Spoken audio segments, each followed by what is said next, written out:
Lecture du livre de Ellen G. White, intitulé Le ministère de la guérison. Chapitre 43. Une expérience plus profonde. Il nous faut constamment une révélation nouvelle du Christ et une expérience quotidienne qui s'harmonise avec ses enseignements.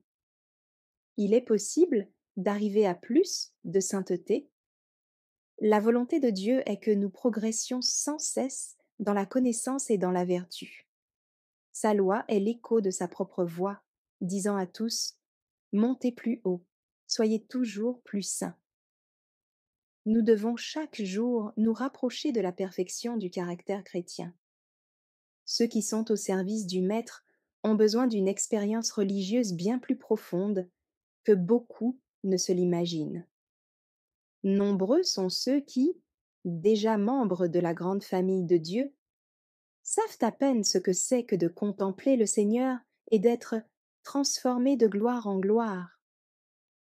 Beaucoup ont une conception confuse de l'excellence du Christ et leur cœur tressaille de joie.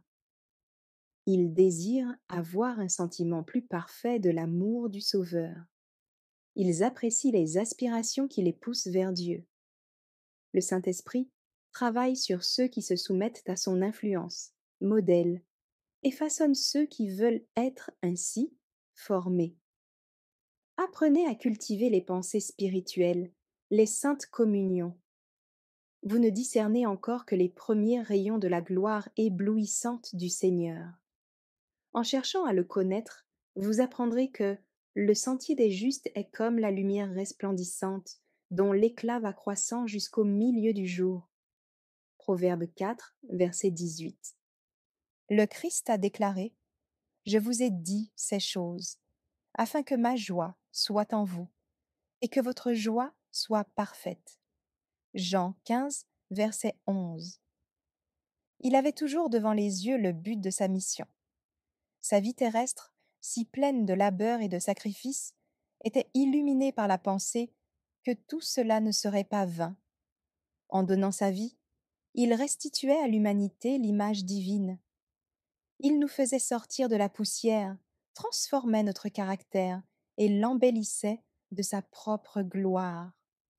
Aussi, contemplant le fruit de ses labeurs, le Sauveur était rassasié de joie. Regardant à travers l'éternité, il voyait le bonheur de ceux qui, par son humiliation, recevraient le pardon et la vie éternelle. Il était blessé pour leurs transgressions, meurtri pour leurs iniquités. Le châtiment qui allait leur donner la paix tombait sur lui, et ils étaient guéris par ses meurtrissures. D'avance, il entendait les rachetés chanter le cantique de Moïse et de l'agneau. Malgré le baptême de sang qu'il devait d'abord subir, les péchés du monde, qui accableraient son âme innocente, malgré le supplice indescriptible qu'il allait affronter, il choisit les souffrances de la croix. Il méprisa l'ignominie à cause de la joie qu'il en attendait. Ceux qui suivent le Sauveur doivent partager cette joie, car elle n'est pas seulement réservée pour le jour de la délivrance finale. Quelque glorieux qu'il puisse être, déjà ici-bas nous pouvons y participer par la foi. À l'instar de Moïse, tenons ferme, comme voyant celui qui est invisible. Aujourd'hui, l'Église est militante. Aujourd'hui, il faut affronter un monde de ténèbres, presque totalement adonné à l'idolâtrie. La volonté de Dieu doit être faite sur la terre comme au ciel. Mais le jour vient où la lutte sera achevée, où la victoire aura été remportée. Alors les rachetés ne connaîtront plus d'autre loi que celle du ciel. Tous seront rassemblés en une famille heureuse et unie, ayant revêtu la robe de justice du Christ. La nature entière, éclatante de beauté, offrira à Dieu un tribut de louange et d'adoration. La terre sera baignée de la lumière céleste. La lune brillera comme le soleil, et celui-ci sera 7 fois plus puissant qu'aujourd'hui. Les années s'écouleront dans la joie. Les étoiles du matin chanteront ensemble, et les fils de Dieu éclateront en cris de joie, tandis que Dieu et le Christ proclameront que le péché et la mort ont disparu pour toujours. Ces visions de la gloire future, données par le Seigneur, devraient encourager ses enfants.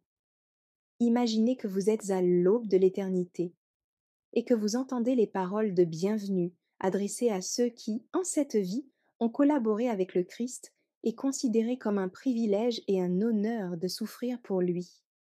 En compagnie des anges, ils jettent aux pieds du Rédempteur leur couronne et s'écrient: L'agneau qui a été immolé est digne de recevoir la puissance, la richesse, la sagesse, la force, l'honneur, la gloire et la louange. Apocalypse 5, versets 12 et 13. Là, les rachetés seront heureux de rencontrer ceux qui les ont amenés au Sauveur. Ils s'uniront à eux pour louer celui qui mourut, afin que les hommes puissent jouir d'une vie égale en durée à celle de Dieu. Les luttes sont terminées, les tribulations ont pris fin. Les chants de victoire remplissent le ciel, tandis que les rachetés, debout près du trône de Dieu, entonnent ce refrain joyeux. L'agneau qui a été immolé est digne, il nous a rachetés pour Dieu. Je regardais, dit l'apôtre Jean, et voici, il y avait une grande foule, que personne ne pouvait compter, de toute nation, de toute tribu, de tout peuple et de toute langue. Ils se tenaient devant le trône et devant l'agneau, revêtus de robes blanches et des palmes dans leurs mains. Et ils criaient d'une voix forte, en disant: Le salut est à notre Dieu qui est assis sur le trône, et à l'agneau. Apocalypse 7, versets 9 et 10. Ce sont ceux qui viennent de la grande tribulation. Ils ont lavé leurs robes, et ils les ont blanchies dans le sang de l'agneau. C'est pour cela qu'ils sont devant le trône de Dieu, et le servent jour et nuit dans son temple. Celui qui est assis sur le trône dressera sa tente sur eux. Ils n'auront plus faim, ils n'auront plus soif, et le soleil ne les frappera point, ni aucune chaleur. Car l'agneau qui est au milieu du trône les paîtra et les conduira aux sources des eaux de la vie, et Dieu essuiera toute larme de leurs yeux. Il essuiera toute larme de leurs yeux, et la mort ne sera plus, et il n'y aura plus ni deuil, ni cri, ni douleur, car les premières choses ont disparu. Versets 14 à 17, 21, verset 4. Contemplons sans cesse ce tableau des réalités invisibles. Nous apprécierons ainsi à leur juste valeur ce qui est temporaire et ce qui ne passe jamais. C'est ce qui nous donnera davantage d'influence sur les autres pour qu'ils acceptent la vie éternelle. Avec Dieu sur la montagne.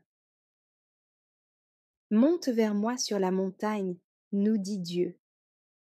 Avant que Moïse ne puisse devenir l'instrument de Dieu pour délivrer Israël, il dut passer 40 ans avec Jéhovah dans les solitudes de la montagne.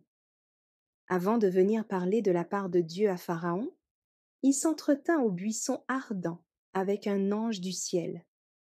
Avant de recevoir la loi de Dieu, comme représentant de son peuple, il fut appelé sur la montagne à contempler la gloire divine.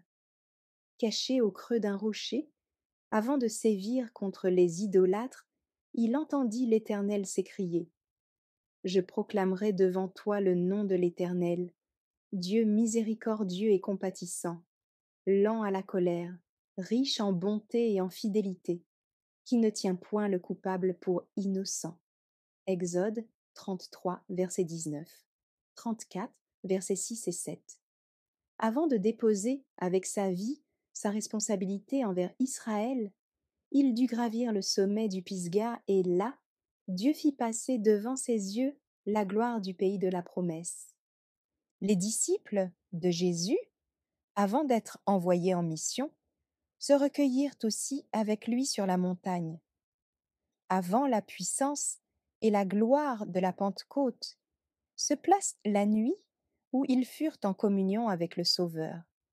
La scène de la montagne de Galilée celle de l'ascension sur le mont des Oliviers, la promesse des anges et les jours de prière et de communion dans la chambre haute. Lorsque Jésus se préparait à quelque œuvre importante ou à quelque grande épreuve, il recherchait la solitude des montagnes et passait la nuit en prière à son Père. C'est une nuit de ce genre qui précéda l'ordination des apôtres et le sermon sur la montagne, la transfiguration, l'agonie du prétoire et de la croix, et la gloire de la résurrection.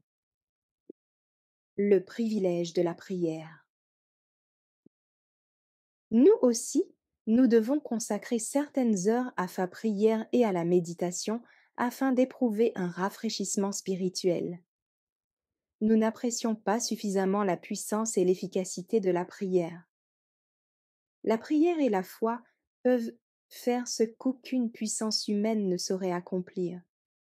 Nous sommes rarement placés deux fois dans les mêmes circonstances. Sans cesse, nous avons devant nous des situations et des épreuves nouvelles où l'expérience du passé ne peut être un guide suffisant. Nous avons besoin de la lumière constante qui procède de Dieu. Le Christ envoie toujours des messagers à ceux qui écoutent sa voix. Alors qu'il était en agonie à Gethsémane, les disciples endormis ne l'entendirent pas lorsqu'il vint à eux. Ils avaient un vague sentiment de la présence des anges, mais ils ne se rendaient lui pas compte de la grandeur et de la gloire de cette scène. Étant assoupis, ils ne purent recevoir les forces qui auraient affermi leur âme pour affronter les épreuves terribles qui les attendaient. Il en est de même de nos jours. Les hommes qui ont le plus besoin d'instructions divines ne les reçoivent pas toujours, parce qu'ils ne sont pas en communion avec le ciel. La prière est nécessaire si nous voulons triompher des tentations auxquelles nous sommes exposés chaque jour. Où que nous soyons, le danger nous menace. Ceux qui s'efforcent de libérer leurs semblables du vice et de la ruine sont particulièrement exposés à la tentation. En contact constant avec le mal, ils ont besoin de s'appuyer sur Dieu, de peur de se laisser corrompre.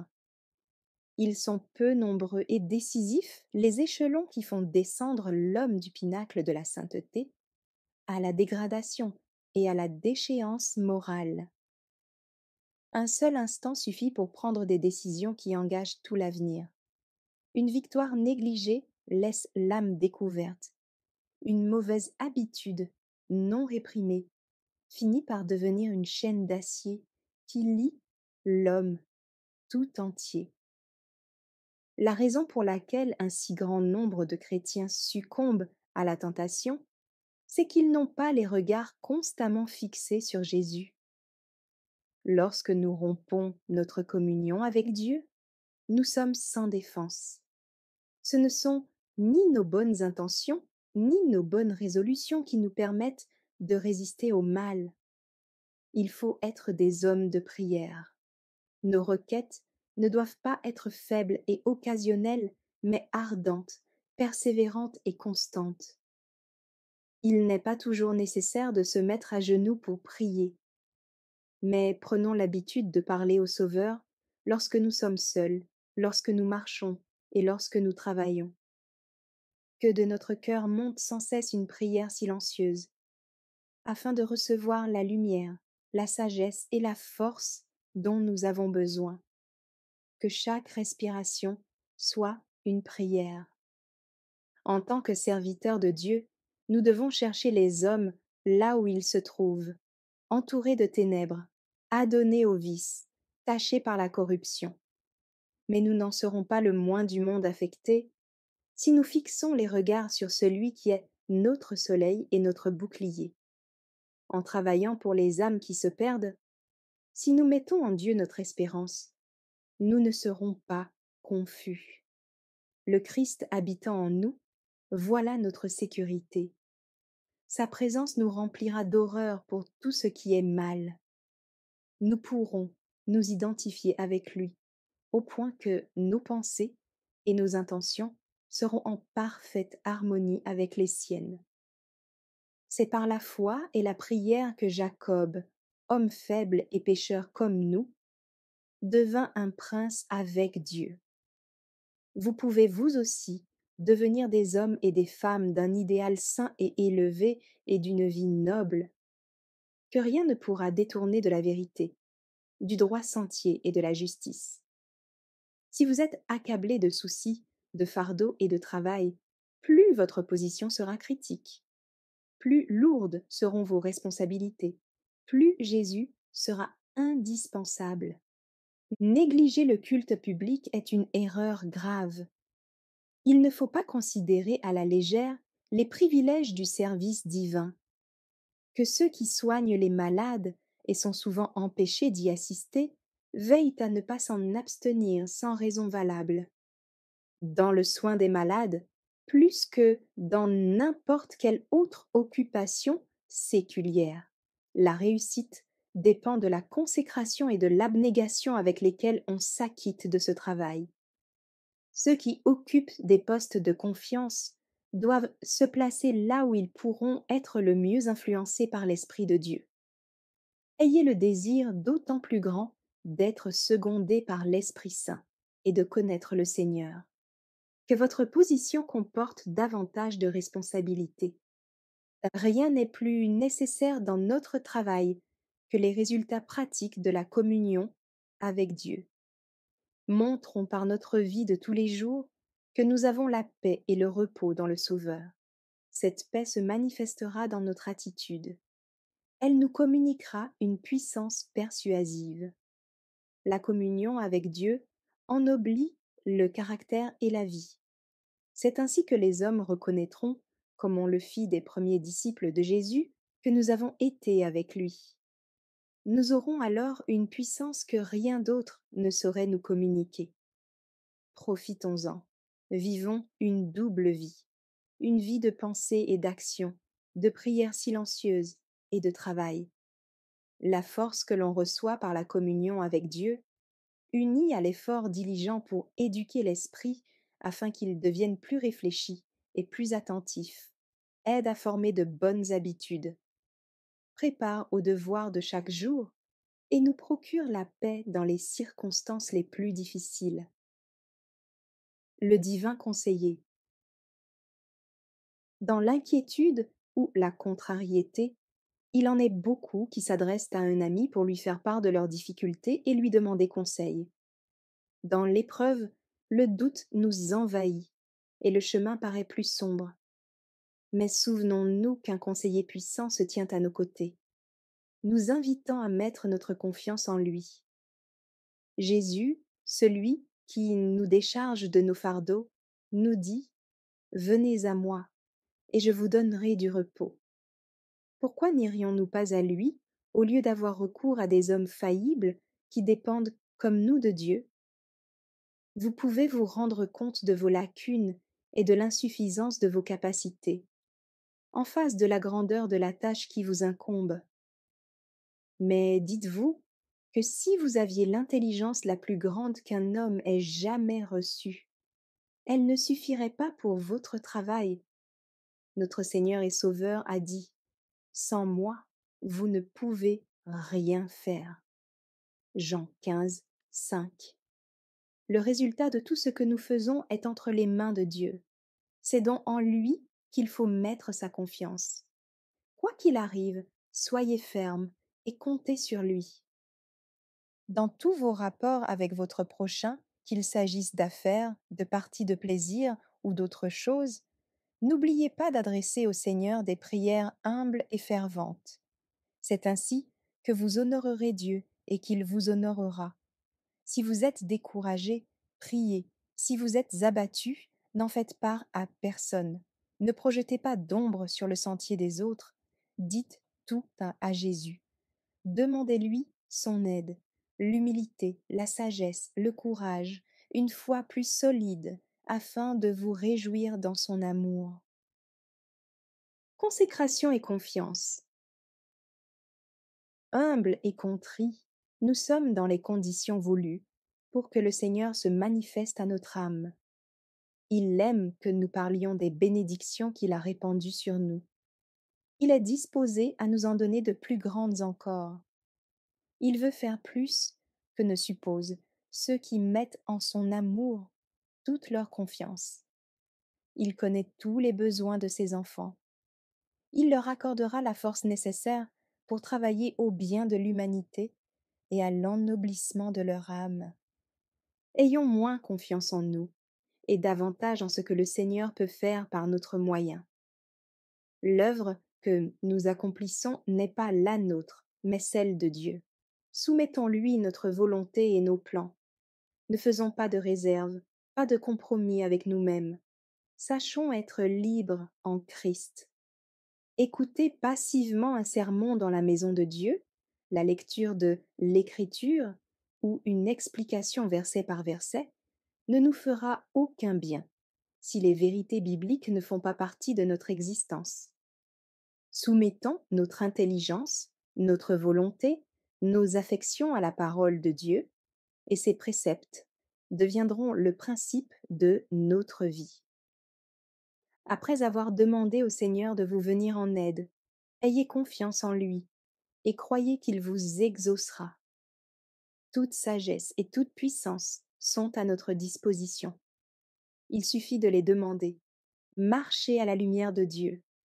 Méditez jour et nuit sur son caractère.